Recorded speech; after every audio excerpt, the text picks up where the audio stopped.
Ok, entonces, como les decía, este webinar está planteado como un conversatorio a partir del cual iremos escuchando las diferentes voces de quienes conforman parte de esta, pues, de esta asociación, de este grupo de interdisciplinar que es Haber Hace. En esta ocasión contamos con la presencia de la doctora Lourdes Medina. Ella es pues la pionera en misión vaga en América Latina y en México, ahí nada más. Y pues tiene algunos cuantos años trabajando en esto. eh, pues ella preside esta asociación que es Saber Hacer, y pues le voy a dar la palabra para que nos pueda también compartir un poquito de pues la visión que tiene sobre el programa de educación a distancia de Haber y presentar a nuestros colegas. Muchas gracias, doctora. Muchas gracias, Ale. Pues es un gusto verlos a todos ustedes.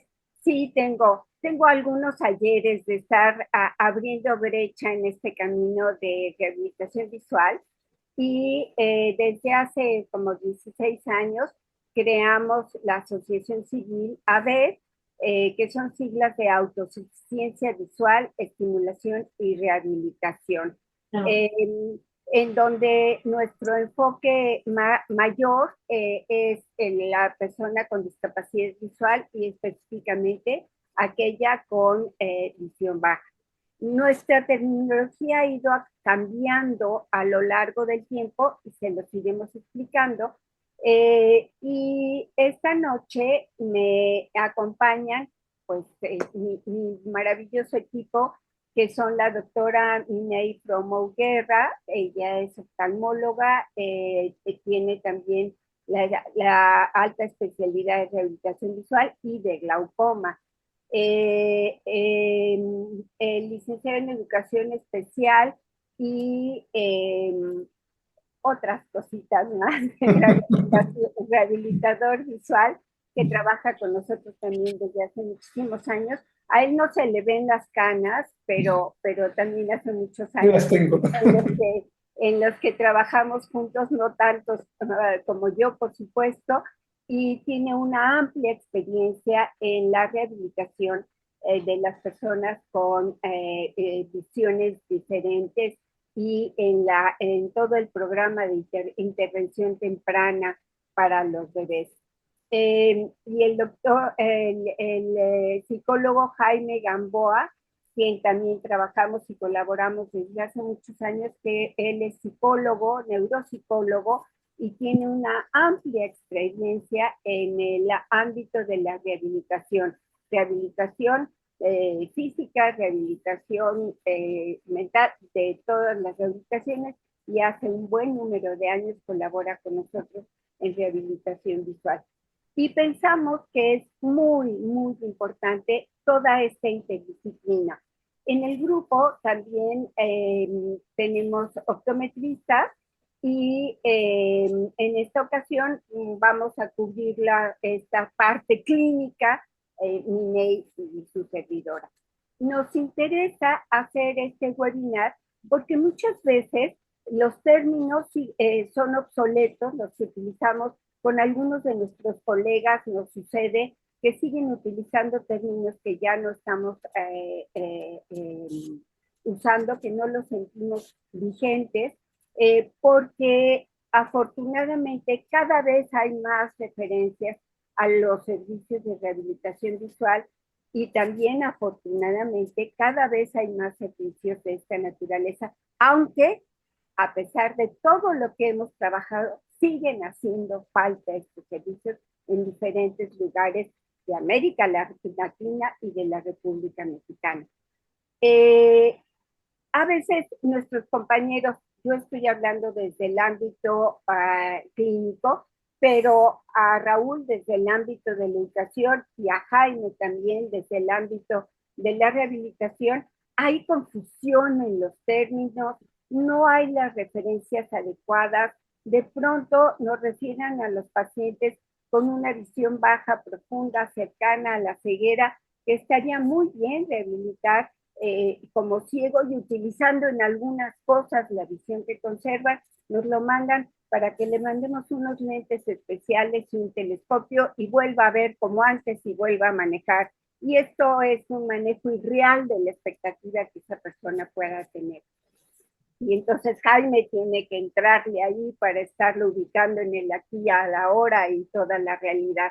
Entonces, queremos decirles, bueno, a partir de la experiencia que tenemos, cuáles son las formas que hemos encontrado. Por supuesto, cada quien tendrá las suyas. Seguramente a lo mejor la doctora López Fernández en Argentina o la doctora Rosario Espinosa en Perú pueden hacer las cosas de una manera diferente y qué bueno, de eso se trata, de enriquecernos. Entonces, ese es el motivo de este conversatorio que sale de lo que habitualmente hacemos, que presentamos un webinar con una presentación y luego invitamos a un curso. En este caso, no vamos a tener un curso posterior, habrá cursos posteriores, pero ya se los diremos más adelante. Pues tú nos dices, Ale, ¿en Muchísimas qué gracias, colaboramos? doctora.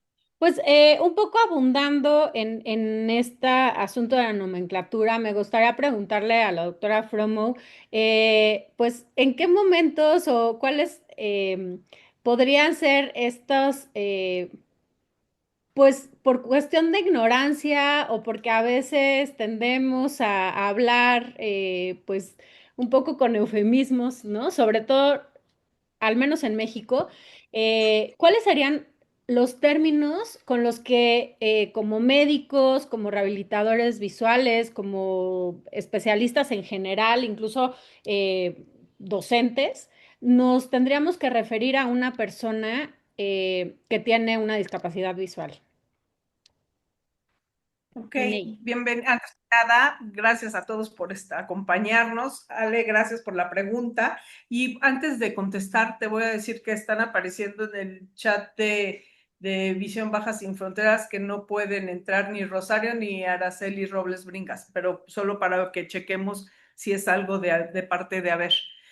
Pero bueno, en cuanto a la pregunta, se me hace muy, muy importante esta pregunta, ya que estamos acostumbrados, como dijiste, o sea, tomamos el idioma de lo que escuchamos con los compañeros, ¿no? Muchas veces no es el más correcto. Desde el simple hecho de hablarle a los pacientes con la palabra el pacientito, en muchas ocasiones ya cuando llegaron a la ceguera, el cieguito, minimizando muchas veces eh, la importancia que tiene lo que el paciente escucha, ¿no? No, entiendo la parte que, por ejemplo, se puede referir uno hacia ellos como sin la palabra paciente muchas veces, pero creo que todas las palabras que afecten al entorno, a la relación médico-paciente, que todos vamos a tener las diferentes especialidades con ellos, sí es importante que por lo menos tengamos un bagaje de lenguaje que sea pues el más correcto. No voy a hablar de el cual se usa en diferentes países, pero sí uno, por ejemplo, cada vez, yo hace poco hablando con un oftalmólogo que no está tan metido en el área, me hablaba, es que vamos a hacer cosas con los pacientes de visión subnormal. Son términos que prácticamente no deben de ser ya utilizados. La visión débil, el paciente, todo lo que demerite lo que el paciente pueda hacer, yo creo que debería ya de tomarse como algo obsoleto. Debemos hablar de una forma cariñosa, empática, pero no minimizando a la discapacidad. Al contrario, yo creo que debemos cada vez más de enaltecerla y de referirnos a ellos como un paciente de visión baja, como un paciente de una persona ciega, una persona en ceguera, pero no con estos términos diminutivos, ¿no? Y además muchas veces las acompañan. He escuchado personas que es que mi pacientito cieguito, entonces todo lo que sea diminutivo, yo quizá estaría muy a favor de que lo reconsideremos y que lo eliminemos del vocabulario. Y creo que sobre todo, pues como se ha dicho en otras ocasiones, ¿no? Son personas, ¿no? Al final son personas, no son un ojo, no son dos ojos, no es un cerebro, ¿no? Son personas. Y creo que aquí, Raúl, nos podrías abundar un poquito en esta parte. Sí, es un tanto cuanto complejo a veces cómo nos vamos a dirigir, pero de pronto suelo mucho basarme en la bibliografía, en las investigaciones, y en la CIF aparecen diversas definiciones sobre lo que es la discapacidad visual. Pero hay una en específico que me gusta porque el término que utiliza, creo que desde mi percepción es el más adecuado, habla de una condición de salud visual. O sea, no está diciendo si ve mucho, ve poco, y tampoco habla de esa discapacidad, ¿no? Donde ya te etiqueto de una manera.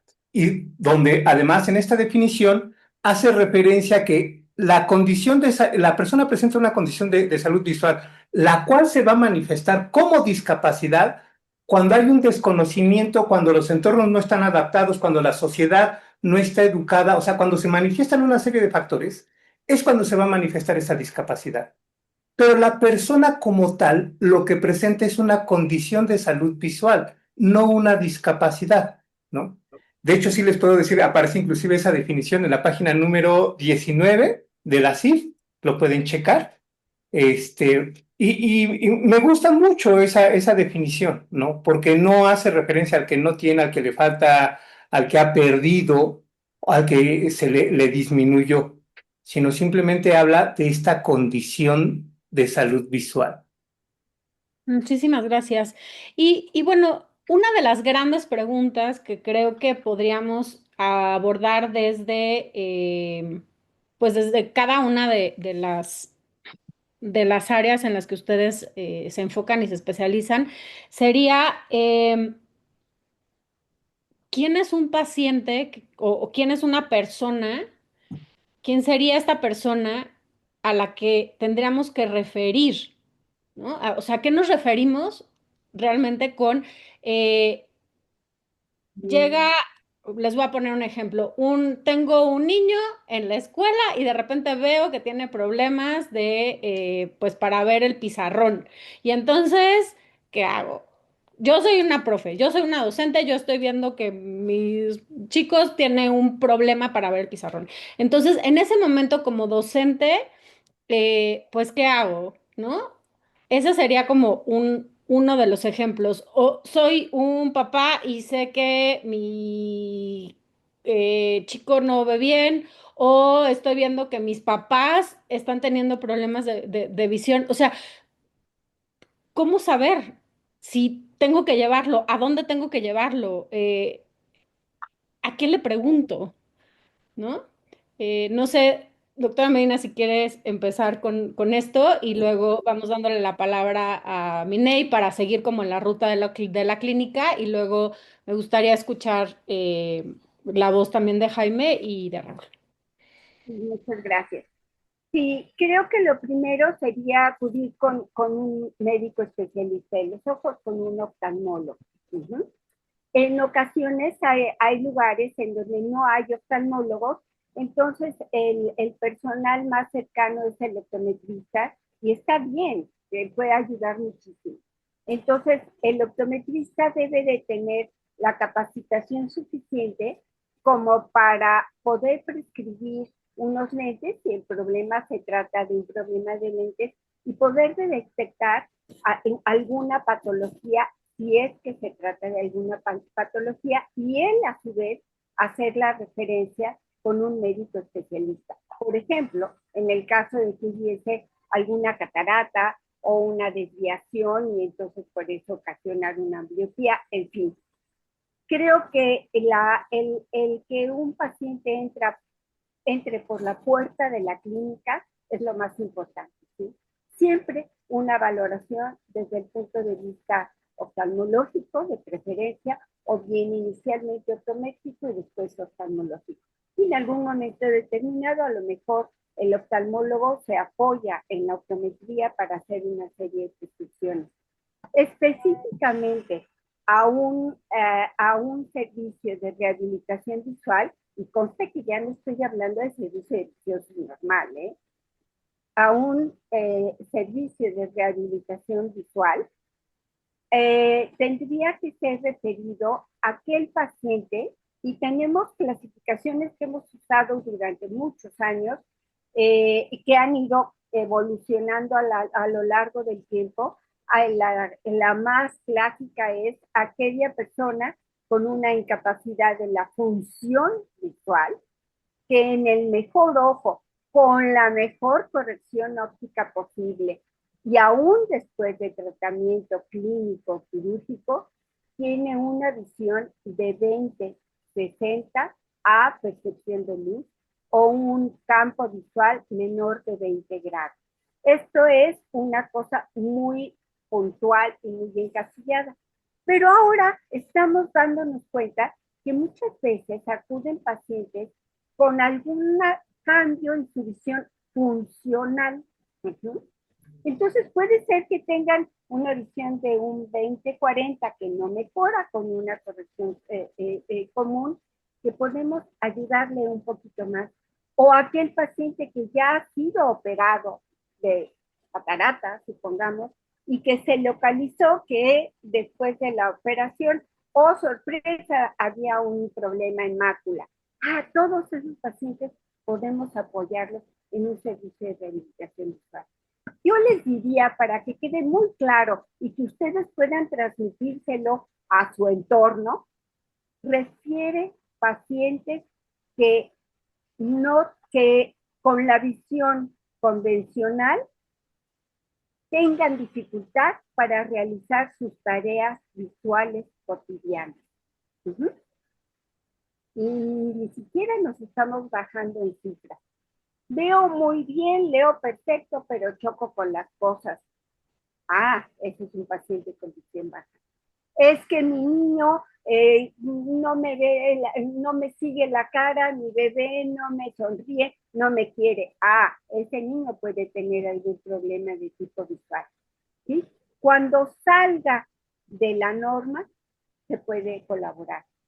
Y de acuerdo a la definición esta tradicional, yo también creo que no necesitamos esperar hasta que se haya hecho el tratamiento clínico o quirúrgico, sino mientras se hace, también podemos ayudar para que la cotidianidad, para que las tareas habituales sean más fáciles y esta persona pueda tener una mejor calidad de vida, que esto es nuestro objetivo fundamental.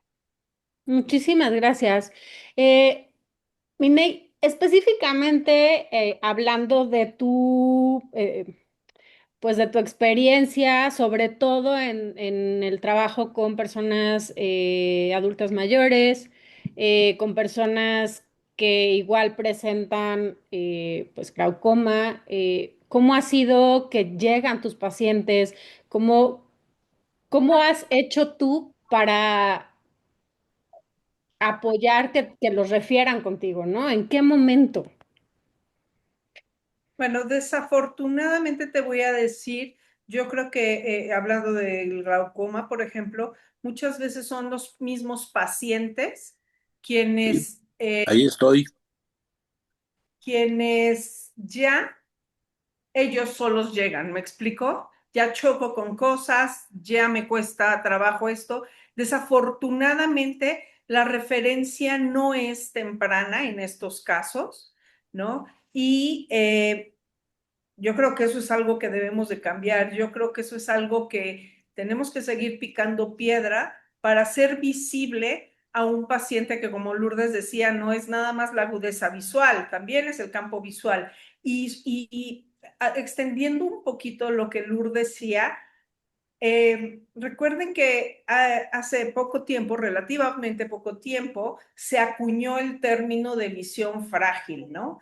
que a mí el término en sí no me gusta, porque nuevamente estamos hablando de algo pues lo que yo decía hace un momento, no debemos de usar debilidad, no debemos de usar frágil, no debemos de usar el pacientito cieguito, pero quizá con el tiempo pudiéramos cambiar el término de visión frágil a visión funcional, pero recuerden que ya está, que se pide que derivemos a pacientes con una agudeza visual mejor de ese 20/60 que Lourdes decía. Entonces, ¿por qué me gusta? Porque, bueno, eso nos da la oportunidad yo ya he visto que sí se están refiriendo a este tipo de pacientes, que son, como les dije, visiones que ya son mejores del 20/60, pero que presentan alguna dificultad para ejecutar alguna tarea. Entonces, si bien no es un paciente, antes de que esto sucediera, de que se diera ese término, a mí me encantaba que llegaran los pacientes en un rango de 20/50, 20/40, que ya se le dificultaba, porque cierto es que podemos ayudarles y podemos mejorar en las actividades que ellos realicen que se les dificulta. Entonces, con una asesoría muchas veces, hasta muchas cosas que parecen absurdas, ¿no? Como es mejorar la iluminación, aumentar la sensibilidad al contraste. Podemos mejorar, podemos ayudarles, como dices, Lur, con unos felices lentes, no tristes lentes, pero también con una feliz Magna Bright, alguna lupa adecuada, pequeña, que ellos puedan manejar sin la necesidad de llevar una asesoría en rehabilitación. Entonces, tenemos, hoy yo lo veo así, como un abanico de posibilidades para todo el tipo de visión, desde una persona normovisual que se le está dificultando algo hasta una persona en ceguera. Porque yo creo que nuestro actuar con el paciente va mucho más allá de la ceguera. Tenemos que asegurarnos que esa persona ciega sea capaz de ser autosuficiente e independiente como el paciente con visión baja. Entonces, no es exclusivo del glaucoma, no es exclusivo de la tercera edad, pero si bien es más fácil encontrar ahí. Y en cuanto a la derivación que me preguntas, desafortunadamente sigue ocurriendo en estos pacientes que sean muchas veces ellos quienes levanten la mano y digan, oigan, tengo este problema. Muchísimas gracias, Miney. Jaime, eh, ¿en qué momento se podría referir a alguien pues a un especialista, terapeuta? ¿Qué es lo que sucede con la referencia? Hablábamos que podíamos entrar por la clínica, pero bueno, también está la clínica de psicoterapia. Entonces, ¿cómo es que tú trabajas en este sentido? No me gustaría hablar de qué es primero, pero ¿cómo has trabajado y cuál sería tu sugerencia desde esta otra parte clínica también? Y lo que sucede es que las personas con baja visión que acuden a los servicios de psicología casi siempre llegan derivados por el médico especialista, porque las preguntas que el paciente hace están muy relacionadas con el duelo de estar perdiendo la visión, con la autonomía. Ya hace rato decían, es cuando se empiezan a dar cuenta que ya no pueden hacer las cosas como las hacían, o con la misma velocidad o con la misma certeza. Y yo creo que también hay mucho temor hacia el futuro, ¿no? Entonces, en esos tres rubros, más o menos se centran todas las cuestiones del paciente. Por ejemplo, ¿ahora qué me va a pasar? ¿Sí? Me voy a poner peor, voy a llegar hasta el punto de la ceguera, ¿sí? O inclusive quieren preguntas con una respuesta mucho más precisa. ¿Cuánto tiempo voy a estar en esta situación? Entonces, esa incertidumbre, pues es una gran generadora de ansiedad.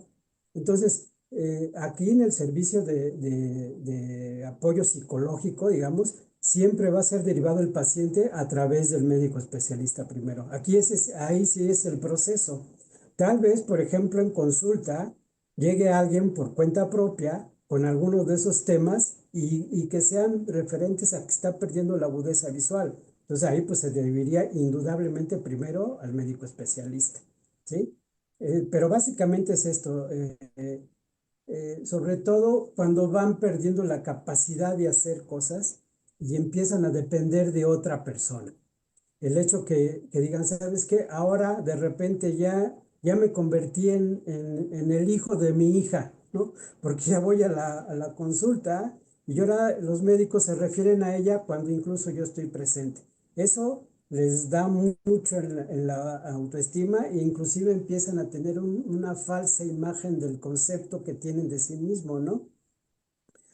Además, por ejemplo, muchas veces inclusive desarrollan ciertos sentimientos acerca de su salud mental. Las preguntas ¿es normal que yo tenga varios episodios de tristeza? ¿Sí? ¿Algún día volveré a estar bien? Entonces, como con todo ese bagaje o caos que hay en un momento, inclusive desde el momento mismo que les dan a conocer el diagnóstico. Nosotros en AVER hemos insistido mucho que el apoyo psicológico y el proceso de rehabilitación emocional va tendiente a regular esas emociones y tendría que iniciar desde el momento en que se da a conocer el diagnóstico. Ahora, si bien es cierto que no todos los pacientes quieren ir al psicólogo, tampoco los podemos obligar. Tal vez nosotros como especialistas les tendremos que dar a conocer los beneficios que van a tener en su propia persona y en su propio proceso de rehabilitación, porque finalmente lo que estamos haciendo es habilitar ciertas capacidades emocionales, visuales, funcionales al máximo que se espere, ¿no? Hace rato estaba yo escuchando que cuál es la mejor manera. Pues miren, a mí me ha tocado a mí también presenciar la evolución del concepto a través de las personas con discapacidad.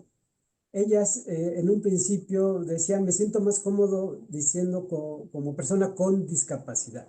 Luego persona en alguna condición, porque esta condición pues no define la persona que soy, ¿no? Y ahora estamos todavía entrando en un campo más complejo, donde inclusive nosotros tenemos que ser pues cuidadosos, ¿no? Al no etiquetar o al no referirnos, inclusive de manera inconsciente, a alguien que marque a una persona, ¿no? Es más, hace poco me pidieron que asesorara a una empresa para el reclutamiento y selección de alguna persona con algún tipo de discapacidad. Y estábamos viendo que inclusive sus vacantes dicen persona joven. Pues ahora ya no es permitido decir persona joven. Teníamos que describir lo que pretendemos cubrir, qué vacante tenemos, pero no poner ninguna etiqueta de muchacho activo, persona joven, persona con gran experiencia, etcétera, ese tipo de lenguajes. Y entonces, cuando se trata de una persona que vaya a desempeñar algún puesto laboral, pues tenemos que describir el puesto laboral, ya sin mencionar incluso la propia condición de la persona. Muchas Así a gracias, grosso Jaime. modo está. Muchísimas gracias. Y bueno, pues Raúl, creo que definitivamente tú trabajas muy, pues muy de cerca también en toda esta parte integral. Entonces, pues nos gustaría escuchar tu perspectiva acerca de este punto, ¿no? Ah, obviamente, y bien lo referían, van cambiando las situaciones y ahorita estaba leyendo en el chat todas las propuestas, ¿no? En lo particular siempre he utilizado el término de visión funcional, porque sí creo que todas las personas tienen una visión funcional y no hablamos de si es mucha o es poca, ¿no? Simplemente esa persona tiene una visión funcional. Es muy curioso porque en los servicios de rehabilitación visual comúnmente nos envían casos con una visión baja, moderada o severa. Pero, y el otro día que estábamos en el Congreso de Puebla, decía yo, hacían, en la parte cuando expusieron los retinólogos, hacían referencia a las miodesopsias, ¿no? No es cierto, a las metamorfopsias. Y yo me quedaba cuestionando, ¿eso impacta en la vida diaria del paciente? ¿Por qué? O de la persona. ¿Por qué no es referido a rehabilitación una persona que presenta metamorfopsias? No, no tiene que ser precisamente una degeneración macular. Hablaban de las situaciones que generaban una metamorfopsia. Yo decía, ese es un paciente que tiene una visión funcional que se está viendo afectada y que no le está permitiendo hacer cosas finas. Y tenemos que entender también las fases de la rehabilitación visual, porque no todos van a tener que ser referidos precisamente, y eso lo hablamos en el diplomado. El proceso de rehabilitación visual inicia en la primera consulta con el especialista en visión baja. Y muchas veces ahí es donde se puede resolver. Pero si seguimos pensando que se tienen que canalizar los casos ya como una cuestión correctiva y no como una cuestión preventiva, pues entonces estamos mal. ¿Cuántos casos de niños que presentan una ambliopía con una visión 20/25 no son referidos y que ese 20/25 le está afectando para su desempeño escolar y para su vida diaria y para su inclusión en diversas actividades sociales, ¿no? ¿Cuántos niños con una miopía no detectada a temprana edad, sino ya estando más grande, estando en primaria, pues obviamente trae una afectación en cuanto a las cuestiones de desarrollo? Y muchas veces dicen, ok, ya le puse su corrección, ya con esto mejoró, pero eso no quiere decir que ese niño en realidad ya mejoró en todas sus condiciones, mejoró en su condición visual, pero hay otras que ya traía arrastrando o que traía arrastrando porque se vio impactado en cuanto a cuestiones de desarrollo, ¿no? Si hablamos, por ejemplo, de pacientes con una condición neurológica, alguien que presenta una agnosia visual o algún tipo de prosopagnosia visual, que tampoco son referidos a rehabilitación visual, ¿no? Entonces, ya no es solamente centrarnos en la persona que presenta visión baja, sino en toda aquella persona que está presentando una disminución en la agudeza visual o en el campo visual o en ambos o en la sensibilidad al contraste o inclusive en la visión al color. O sea, pero no precisamente lo tenemos que englobar ya en el rango de visión baja, sino es poder derivar a toda aquella persona que se está viendo afectada en su visión y que no le está permitiendo hacer sus actividades como antes, o que las realiza con dificultad, o que se ve en desventaja con respecto, en el caso de los estudiantes, a sus pares. Entonces, creo que sí es importante considerar, porque, insisto, a veces quieren mandar a los servicios de rehabilitación visual ya cuando están en condiciones realmente complejas, ¿no? O sea, ni siquiera nos los envían con un 2060. Bueno, fuera que nos los enviaran con un 2060, nos los terminan enviando con un 10700, ¿sabes? Y entonces dice, ok, pudo haber sido antes, pero, y sin demeritar el trabajo que hacen los oftalmólogos. O sea, sé que su trabajo es muy importante y mi trabajo está basado en lo que hacen ellos. Pero desafortunadamente no todos tienen la información de en qué momento tenemos que derivar a esa persona a un servicio de visión baja o de rehabilitación visual. Aquí vendría otra pregunta que creo que en general hay esta confusión, Raúl, y no sé si alguna o Jaime quiera abundar en esto. ¿Cuál es la diferencia o hay diferencia entre rehabilitación visual y terapia visual? Ah, sí, sí, hay una gran diferencia. ¿Nos puedes compartir un poquito de esto? Y también, bueno, ahí me gustaría escuchar la voz de las oftalmólogas en cuanto a, pues, qué es lo que se han encontrado cuando llegan a referirles a algún paciente. A ver, aquí, y esta pregunta es muy buena porque si nosotros hablamos de cómo surge la rehabilitación visual inicialmente estaba enfocada a todos aquellos pacientes que presentaban visión baja. Y entonces hablábamos de las modalidades en ese momento de poder hacer una instrucción visual, que comúnmente esta se hacía o la podría realizar el oftalmólogo, de poder hacer un entrenamiento visual que ya estaba involucrada una percepción visual y ya se tenía que trabajar con toda una cuestión del desarrollo de la percepción visual y que estaba dirigida comúnmente de niños de 6 años en adelante a adultos y adolescentes. Y hablábamos en aquel entonces de lo que era la estimulación visual y que ahora ya estamos introduciendo el término de intervención visual, porque ya hay un desfase que impacta en el desarrollo del menor. ¿Por qué hago toda esta referencia? Porque la terapia visual prácticamente se desarrolló lo trabajan los optometristas principalmente.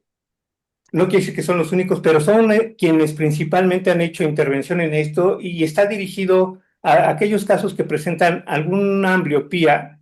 Puede ser por una, generado por una cuestión refractiva, un error de refracción no corregido, perdón, ¿sí? O porque presentó algún tipo de estrabismo, o porque no lograba la fusión, o porque hay una alteración en la estereopsis, o en esta percepción de la tercera dimensión.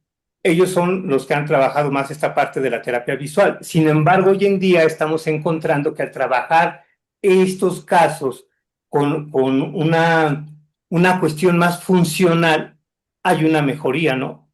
Por eso es que los servicios de rehabilitación visual se han abierto, y vuelvo a insistir, a todos aquellos casos o a todas aquellas personas que se ven impactados en su condición visual, ¿no? Y que no tiene que ser precisamente visión baja, y que no tiene que ser precisamente una ambliopía, y que no tiene que ser precisamente un estrabismo. O sea, ya engloba más allá, ¿no? Es toda aquella persona, y va desde un bebé hasta un adulto mayor, que se está viendo afectada en su condición visual.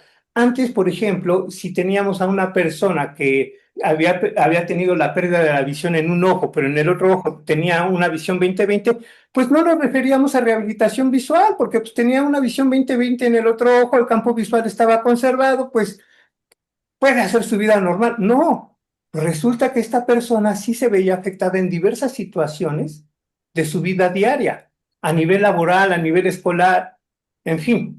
Entonces, insisto, hoy en día, cuando hay una afectación de tipo binocular, monocular, hay que referirlo a los servicios de visión funcional y de rehabilitación visual, ¿no? Muchísimas gracias, Raúl. Minei, doctora Medina, ¿quieren abundar un poquito sobre este tema o la confusión que existe entre términos incluso? Hablando de nomenclaturas también. Adelante, Minel. La verdad es que lo que se dijo para mí fue lo más importante de resaltar. Sí. Gracias. Tú, Para mí también, para mí también. es Perfecto. que ya redundar en Ujú. básicamente, ¿no? Sí. Muchas gracias.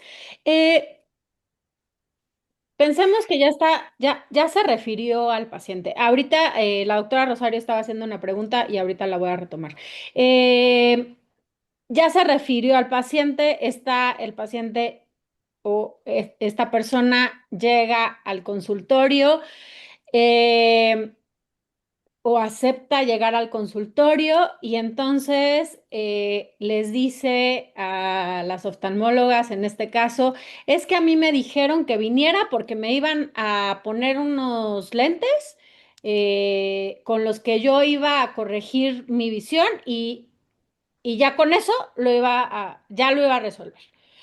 Ese es un caso. El otro es, hablan por teléfono, piden la consulta y es que, ¿qué me van a hacer y cuánto me va a costar? ¿Cuál sería la respuesta en este caso? ¿Cuáles han sido, no cuál sería? ¿Cuáles han sido las respuestas que han tenido? Porque seguramente esto es el pan de cada día, lo hemos escuchado. Un poco como para poder guiarnos en esta parte, ¿no? No Yo sé cuál de las empiezo, dos quiere ¿Puedo? empezar. ¿Puedo? Claro. vas, vas. Bueno, creo que he recibido pacientes con todas las referencias del mundo. He recibido pacientes, me acuerdo perfecto de uno. Debes de acordar, Raúl, don Nicolás, con prótesis y el otro con PL secundaria a un glaucoma. Y lo refirieron para que le pusiera un telescopio en aquella época en la que todo el mundo pensaba que el manejo de rehabilitación visual, entonces llamado visión subnormal, era telescopios y cantantes. Le llamé a la persona que me lo refirió y le dije, oye, la varita mágica no me la mandaste, o sea, no es posible. Podemos ofrecer un programa de rehabilitación integral para que sea autosuficiente y mejore su calidad de vida, pero con unos lentes milagrosos, imposible. Creo que es muy importante que el médico o oftalmólogo general o de otra especialidad tenga una norma más o menos de en qué rangos de agudezas visuales hacemos qué cosa, pero esto a lo mejor es pedir demasiado. Yo creo con que pudieran decir que, y he tenido pacientes así que les dicen específicamente lo que vamos a hacer, es que me dijeron que usted me iba a recetar unos lentes con prisma y es un campo visual de 5 grados. ¿Qué prisma? ¿A dónde mando la visión? O sea, imposible, ¿sí? No, yo les pediría que no digan lo que vamos a hacer, sino que únicamente digan que es un servicio en donde se va a utilizar, se va a entender cómo y cuánto ve para utilizar la visión que conserva de la mejor manera posible para su vida cotidiana. ¿Con qué? Pueden mandar una serie de cosas o pueden mandar ejercicios o pueden mandar apoyo psicológico o pueden mandar muchas cosas, pero la idea es entender cómo y cuánto ve para que utilice la visión que conserva de la mejor manera posible para su autosuficiencia. Creo que con eso les agradeceríamos mucho que hicieran referencias de este tipo, porque también han llegado pacientes, llegó una paciente con los ojos cerrados, y conduciéndose como el ciego de Picasso, ¿no? Anteponiendo las manos, porque le habían mandado que le iban a mandar a visión subnormal, y ella no era subnormal, pero si le habían mandado ese servicio porque ya no había nada más que hacer, pues ya para qué abría los ojos. Cuando logramos que abriera los ojos, tenía una visión de 20/200. Con 20/200 podemos hacer muchas cosas. ¿Sí? Entonces, y bueno, aquí todo el manejo y todo esto, Jaime, es muy difícil. Entonces, lo mejor sería, sin entrar en detalles, vamos a pedir, así como se refiere al endocrinólogo o se refiere al cardiólogo, se puede referir al psicólogo y ahorita te preguntaremos a ti lo mismo, Jaime, cómo tenemos que hacer esta referencia a psicología y ahí va la pregunta que hacía mi querida Rosario y creo que diciendo van a valorar cómo y cuánto ve para que utilice la visión que conserva de la mejor manera posible para su vida diaria. Creo que desde mi punto de vista eso sería suficiente. Muchísimas gracias, Minei.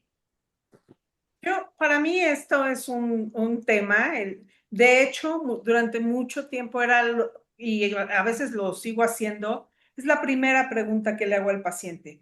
Platíqueme quién le refiere y qué le dijo, porque quiero saber las expectativas del paciente, ¿me explico? Y puede ser que, obviamente, muchos de ellos siguen llegando con es que vengo por unos lentes donde yo inmediatamente digo, desafortunadamente, no es lo único que vamos a hacer. Porque pues no, esto no es un servicio de optometrista. En pocas palabras, se lo redondeo a esa parte, que es algo más que usar un lente, ¿no? Pero algo que ahorita, mientras hablaba Lur, me vino a la cabeza, esa forma de qué le digo, qué le dicen a este paciente para llegar realmente. Deberíamos de evitar hacerlo porque es como decía el endocrinólogo, ¿no? Sin embargo, yo nunca he referido a alguien no sé, al ginecólogo diciéndole, le van a hacer a usted un Papa Nicolau, porque, o sea, eso es como dar, quizá también porque en el desconocimiento de qué hacemos y qué le hago yo a este paciente que no sé sobre su manejo, pues allá le van a dar opciones y normalmente veo que son lentes, ¿no? Viene desde esa parte, pero es muy válido también en esta primera consulta conocer las expectativas de los pacientes, porque ahí podemos empatarlos y o llevarlos a la realidad o saber qué tanto, porque realmente hay personas que si no es el lente, bueno, acaba la consulta, pero no, entonces no tengo lentes, entonces no me van a dar ustedes unos lentes. Y es frustrante para ellos. Entonces, tenemos que darnos cuenta en qué nivel de conciencia está sobre su situación, que esa es otra. El hecho de que nos manden a un paciente a explicarle que no es un lente y que no, nos hace regresar y también de por sí es una consulta larga la que hacemos con ellos, nos regresa en tener que explicarle que no es un lente, ¿no? Nos regresa a veces a esa parte, yo la he visto mucho, y usted sabe de su enfermedad, no, pues es que nadie me ha hablado de ella, no, muchas veces sí, y el paciente también está un tanto cerrado anímicamente a seguirlo escuchando, mientras que ya también está en un momento de acabar de entender cuando se le vuelve a explicar. Entonces, sí, muchas veces las personas dicen, bueno, es que ¿por qué tarda tanto una consulta? Pues porque tenemos que desmitificar todo lo que la idea que han creado sobre qué vamos a hacer con él en visión baja, ¿no? Muchas Y no me gracias, acuerdo Lili. otra pregunta. La segunda era, bueno, lo de Era psicología. eso, Así era eso y justo, que por eh, teléfono les estés diciendo. Entonces, bueno, pues decirles, primero vamos a hacer una valoración y en función de eso veremos cuál es el programa que compete mejor en su caso, ¿no?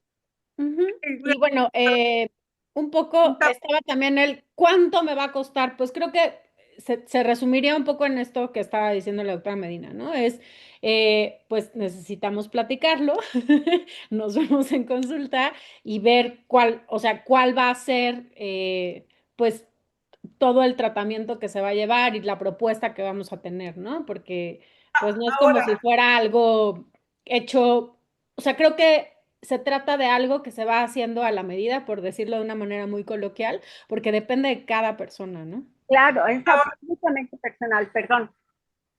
algo que decías de ahorita quieres que Jaime nos diga, ¿no? El cómo referirlos.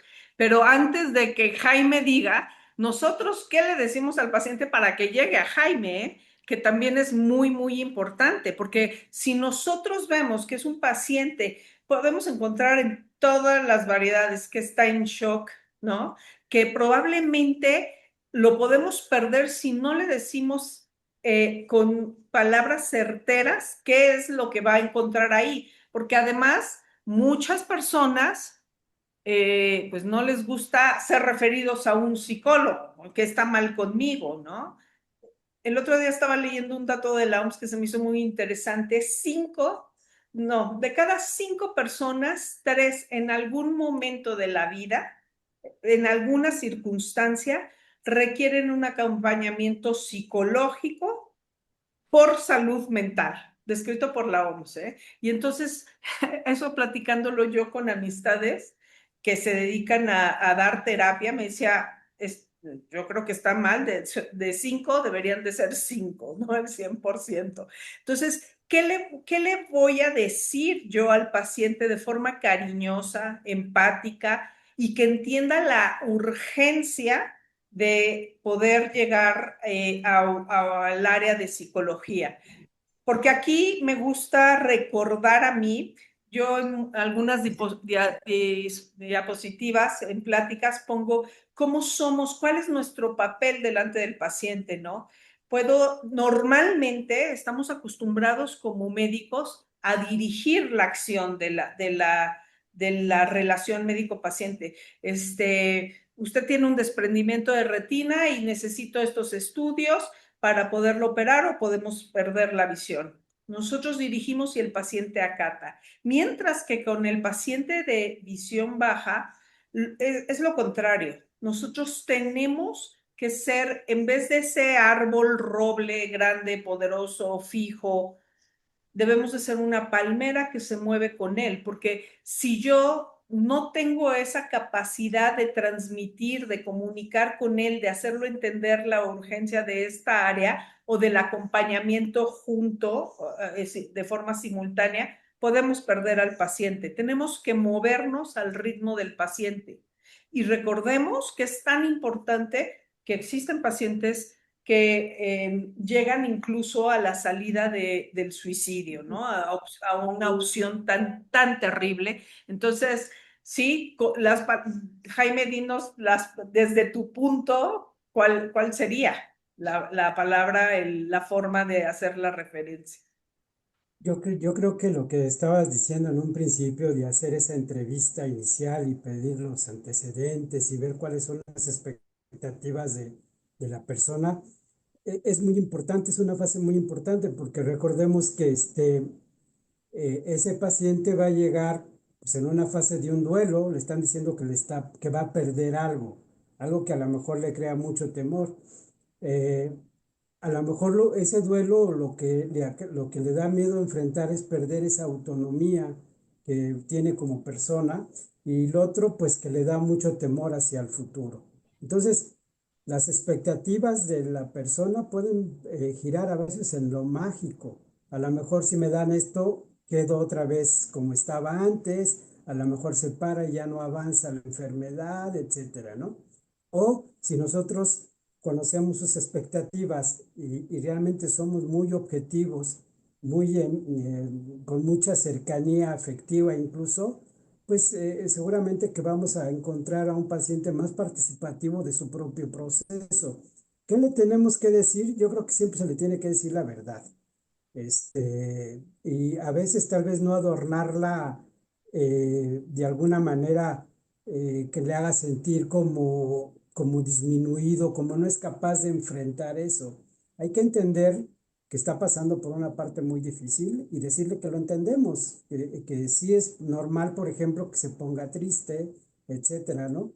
No, así como tal que nosotros dijéramos, mira, la persona con discapacidad o la persona con baja visión le pasa esto, pues no es así, sino que más bien pudiéramos hablar de que la persona sufre algunas alteraciones psicológicas y funcionales asociadas a la pérdida de visión. O incluso muchas veces a mí me ha tocado ver que pierde la visión incluso, pero como una consecuencia de un daño neurológico, que ahí, por ejemplo, algunas cosas sí son como un trastorno, por ejemplo, como la pérdida de la memoria o como las afasias. Pero en una persona que solo trae esa disminución visual, tendríamos que hablar de alteraciones asociadas a la visión. ¿Y cuáles son, por ejemplo? Pues en primera, yo creo que la que se lleva el número uno, pues es la depresión y la ansiedad. ¿Sí? Estoy muy ansioso por lo que me va a suceder y una ansiedad mal atendida, pues me puede conducir a la depresión. Algunas veces también estas personas tienen dificultades al respecto de las funciones ejecutivas. Por ejemplo, si yo ya tengo que dividir mi atención en algunos procesos, al caminar mientras escucho información, por ejemplo, ahora me tengo que enfocar más en poner atención en caminar y algunas cosas ya no las alcanzo a captar de alguna manera bien. O por ejemplo, este, algún tema, por ejemplo, de que le decíamos hace rato de autoconcepto. Me he encontrado con varias preguntas. Oye, ya no quiero salir tanto porque me van a ver y ahora me van a ver que estoy en esta condición. Ya no tengo el mismo concepto que tenía antes. Entonces, la remoción o las alteraciones psicológicas pues pueden ser tan variadas como la persona misma, ¿no?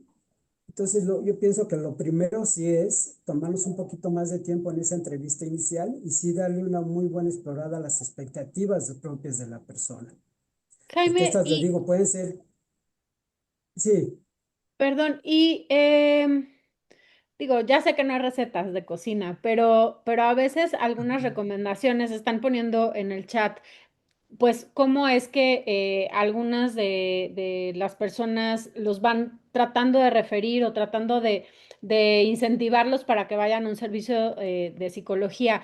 Decían, bueno, pues yo les digo que pues hay que trabajar como en otras áreas o que pues es es normal que tengan ansiedad y entonces estaría bien que un especialista los pueda acompañar. Pero tú desde tu área, así como decían hace ratito, la carta al niño Dios para que nos lo refieran a oftalmología es, pues, díganles, o sea, ahí le van a ayudar a entender cómo y cuánto ve para de alguna manera aprovechar su visión lo que tenga de visión de la mejor manera posible para mejorar su calidad de vida, ¿no? Eh, ¿Habría alguna manera pues, hacer este acercamiento? ¿Qué nos sugieres? no, yo le decía que casi siempre es hablar con la verdad. Inicialmente va a haber una resistencia, va a haber una negación de lo que está sucediendo. Eso no lo va a poder controlar la persona. Es un mecanismo de defensa, es un mecanismo de defensa arcaico. Es decir, niego lo que está sucediendo. Pero después tiene que confrontar esa situación, ¿sí? Entonces sí se le tiene que decir la verdad y decirle que ese apoyo psicológico le va a dar la energía, la motivación para enfrentar las situaciones que de por sí son difíciles. No hay que ser mínimo, decir, no, mira, con esto te va a ayudar y vas a salir más rápido, porque en realidad no lo sabemos. Lo que sí sabemos es que la persona está enfrentando dificultades serias, no solo a nivel particular, puede ser que a nivel laboral, a nivel familiar, escolar, en fin. Entonces, el ofrecimiento a la terapia de tipo psicológica es que va a ser una parte que va a reforzar lo que él tiene que hacer en su proceso de rehabilitación. De hecho, incluso ese apoyo psicológico debería estar orientado inicialmente para apoyar el proceso de rehabilitación. Luego ya después, ya una terapia especial para cada persona, pues puede ser inclusive en tiempo más larga, diferente para las características de cada persona. Pero el apoyo psicológico, lo primero, tendría que estar reforzando ese proceso de rehabilitación. Incluso yo pienso que se tendría que incluir forzosamente como parte del plan integral de rehabilitación, la atención de tipo psicológico. Muchas gracias, Jaime.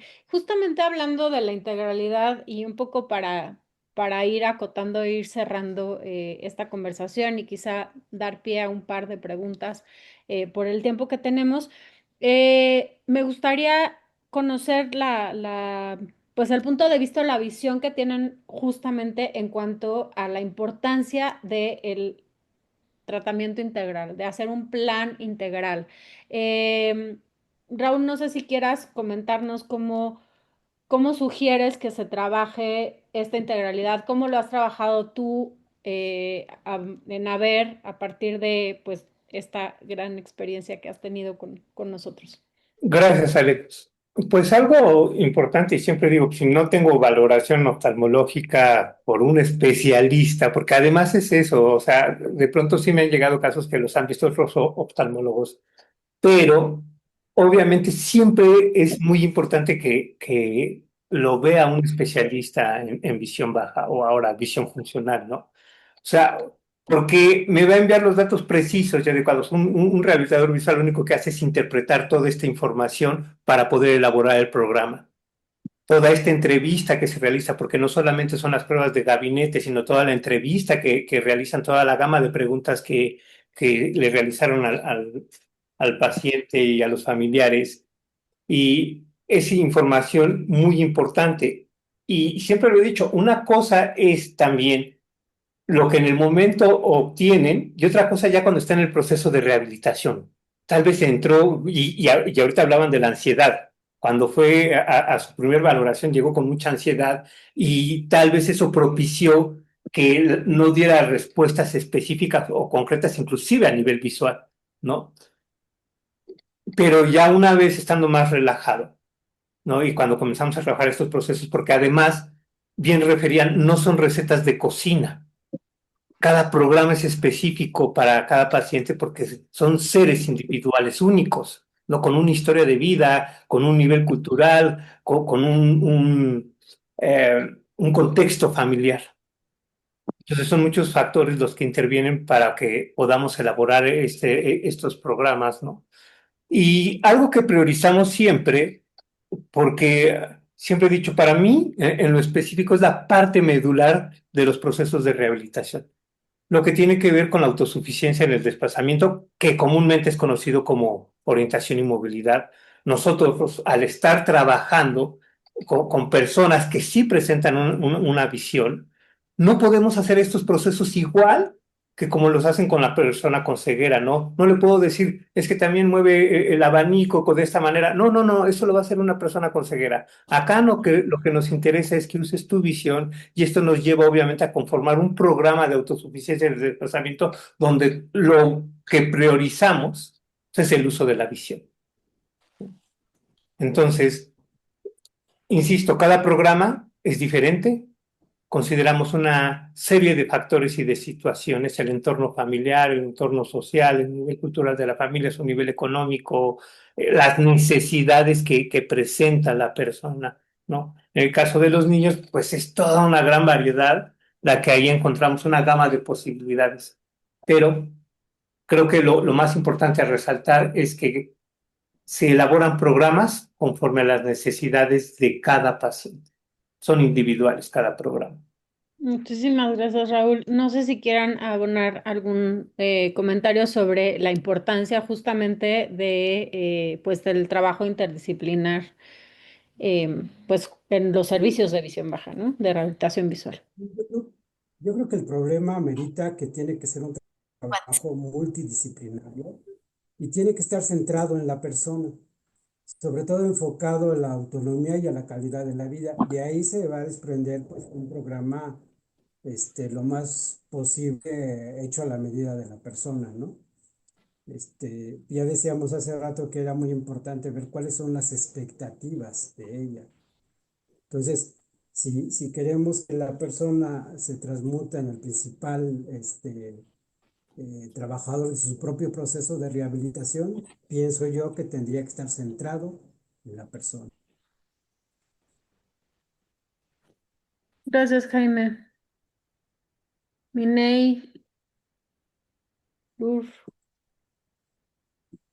Pues para mí, eso, todo lo que acaba de decir Jaime, la verdad es que en otras veces lo hemos comentado y creo que es lo primero es esto, ¿no? El hablar con la verdad sin reparar en minimizando el problema, porque también eso tampoco ayuda para que haga todo el proceso con lo que Jaime va a trabajar. Algo que a mí me ha funcionado mucho es cuando ya les explico el por qué, qué estoy percibiendo yo de ellos, todo esto obviamente de forma empática, cariñosa, es también el decirle, porque a ellos muchas veces lo que les preocupa es cuánto tiempo, además de todo lo que voy a hacer en rehabilitación y todo, cuánto me va a llevar esta parte de el área de acompañamiento. Entonces, se lo explico yo muchas veces con, miren, no se preocupen, no es un tipo de sesiones donde vamos a explorar si usted fue un niño deseado, si tiene problemas con la pareja, si... No, aquí es para ver y que nosotros entendamos cómo está usted procesando la pérdida de la visión, ¿no? Porque, porque todo lo que perdemos causa un duelo y usted está en un momento donde siente que está, y lo estamos viendo con el examen, está disminuyendo su visión y cómo afecta eso a su persona. Entonces, cuando entienden esta parte, me ha costado menos trabajo a mí hacer la referencia utilizando ese ejemplo, utilizando lo que yo estoy percibiendo y cómo puedo ayudarle a usted para que lo podamos acompañar y ver qué está sintiendo, cómo lo está usted procesando. Lur, estás levantando tu manita. Gracias. Sí, creo que esto es importantísimo en el caso, bueno, en todo, pero en el caso de los padres de un bebé con una alteración, con una condición de salud diferente, salud visual diferente, porque ellos se pierde la imagen del hijo ideal que estaban esperando, hay un duelo importante y muchas veces este va a ser el inicio de la separación de la pareja. Entonces, creo que esto también es muy importante en el caso de los padres con un niño con alguna condición de esta naturaleza. Muchísimas gracias. Pues digo, creo que es un tema que da para mucho, de hecho, pues da para muchos webinars y para un diplomado en estimulación y rehabilitación visual, básicamente. Sin embargo, me gustaría pues cerrar un poco este espacio con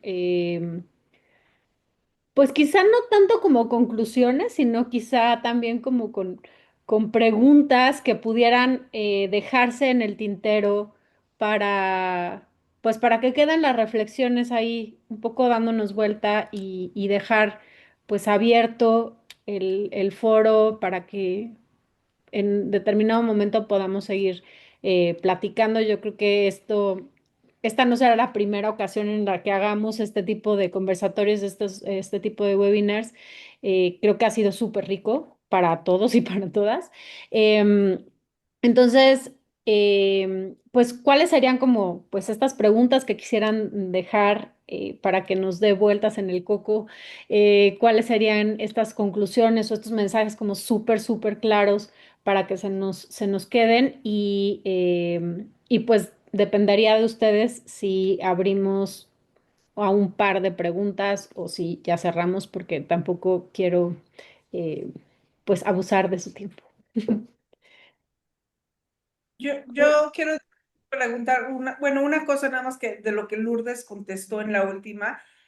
Los papás es fundamental, esta parte que decía Lur, porque muchas veces si ellos no están empatados en el sentimiento, me ha tocado ver a una madre llorando en el consultorio y al papá enojadísimo por, no me acuerdo qué situación de la consulta. Me explico, es que aquí otra vez me van a hacer lo mismo que en el otro servicio y bla, bla, bla. Entonces, ¿cómo podemos atender y mejorar la situación de un pequeño que requiere la estimulación si el papá está enojado y la mamá está llorando? Ahí es fundamental no trabajar con el niño en el aspecto psicológico, sino con los cuidadores, porque además digo cuidadores porque muchas veces no son los padres, a veces son los abuelos, ¿no? O son otros familiares. Y todo el entorno del paciente, la parte psicológica, también depende de ese núcleo que está alrededor, que a veces cuida de él, que es el que le ayuda a llegar a la consulta. Entonces, ese tema es como para dar mucho, mucho, mucho más. Y no sé, Lur, ¿qué opines de también si alguien, lo que decía Alex, de abrirlo a un par de preguntas, no, para también hacerlo interactivo con quienes nos están haciendo el favor de presenciar Y la reunión? creo que también es importante decir a quién referirlo. En cada país debe de haber, o eso espero que ya haya en cada país, algún servicio de rehabilitación visual. Creo que el mejor sitio para tratar de localizar quién es el servicio que existe en su localidad sería a través de la Sociedad Panamericana de Baja Visión, ¿sí? Que debe de haber una página. La doctora Rosario Espinosa tiene muchísimos contactos también y ella nos puede asistir en ese sentido. En cada lugar y cada vez afortunadamente hay más especialistas. En la República Mexicana no hay en todos los estados de la República, hay en algunos. Nosotros nos hemos dado a la tarea de hacer un directorio en AVER de los egresados que sí me han permitido compartir sus datos y de algunos otros servicios que tenemos localizados que están trabajando bastante bien. Hay algunos centros hospitalarios que lo están haciendo, como el Conde de Valenciana, como el Hospital de la Luz, como la Asociación para Evitar la Ceguera en México. Afortunadamente cada vez hay más servicios. Si tienen alguna preocupación al respecto, comuníquense con nosotros a ver y con mucho gusto les damos la información que se necesitara. Eso en el sentido de a quién. Ya acaban de poner cuál es la dirección de haber. Nosotros les pedimos que se registren al webinar justamente porque es la forma en que vayamos teniendo una base de datos de quienes están interesados y qué se dedica cada quien. Por eso les pedimos este registro, pero ya el día de hoy mandamos la liga de pronto para que pudieran entrar quienes quisieran, pero si gustan registrarse, aunque sea a posteriori, está perfecto, nada más para tenerlos en nuestros registros y que reciban la información de nuestros programas de educación a distancia que continúan. Para el siguiente mes tenemos programado un webinar en donde presentaremos casos clínicos y esto dará lugar a un curso en donde durante varios días de ese mes les mandamos la información en su momento oportuno, serán presentados casos clínicos. Y es una forma en la que nuestros egresados pueden seguirse empapando, de los egresados del diplomado, pueden seguir empapándose de esto y que también participen con sus casos, porque en algún momento se puede comentar incluso, esto siempre, estamos siempre abiertos a comentar el caso clínico que tengan, incluso hemos estado en el mismo momento valorándolos y viéndolos con ustedes y con mucho gusto lo que podamos aportar, estaremos encantadas. Nuestro siguiente grupo del diplomado también se mandará la información en el caso necesario, será en el mes de julio, seguramente en el tercer fin de semana del mes de julio y daremos toda la información en el momento oportuno.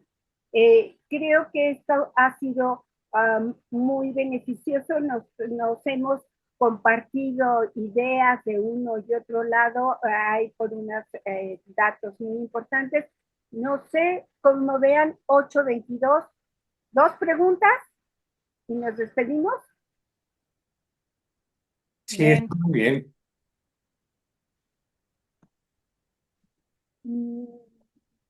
Callen para siempre. Alguien que levante la mano, abra su micrófono y va. Mucho por hacer, por supuesto que sí, mucho por hacer y seguirnos preparando y seguirnos comunicando y seguirnos enriqueciendo entre todos. Y esta parte internacional e interdisciplinaria me parece absolutamente enriquecedora. Muchas gracias para todos ustedes. Ale puede cerrar. Pues muchísimas gracias por habernos acompañado. En la definición de terapia visual y rehabilitación visual la dimos aproximadamente como a los 20 minutos de que habíamos comenzado. La buena noticia es que esto se grabó, entonces ustedes podrán tener acceso a la grabación. Solamente denos oportunidad de hacer la edición del video, que a veces nos tardamos un poquito, pero siempre lo logramos. Entonces, pues ese es uno de los avisos y de los anuncios. Estaremos en comunicación con ustedes a través del correo electrónico. Ahí les dejé en el chat también cuáles son nuestras redes sociales para que nos sigan. Generalmente esos son nuestros medios de difusión para que ustedes se estén enterando en tiempo de los webinars que tenemos, de los registros, de la convocatoria al preregistro del diplomado, etcétera, ¿no? Entonces, pues muchas gracias. Creo que el punto más importante aquí es saber que siempre podemos hacer algo por las personas con discapacidad visual, que siempre trabajaremos de manera interdisciplinar para poder, desde nuestras áreas de especialidad, buscar la mejor manera de que tengan una eh, calidad de vida que les permita, pues como bien lo dijeron, quienes saben, por supuesto, pues aprovechar esa visión que tienen, porque sí la tienen, y aprovechar las capacidades y las habilidades que pueden desarrollar. Entonces, creo que ese es el mensaje. Por favor, refieran a las personas y si no saben cómo, pues para eso estamos también nosotros aquí en Haber, contacto@haber.org.mx.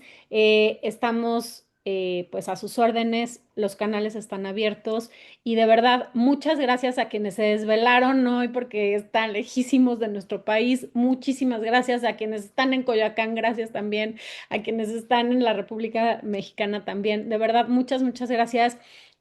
Algo pasó con el enlace, hubo gente que no podía entrar y finalmente entró. Sin embargo, de verdad, les digo, no se angustien porque esto quedó grabado.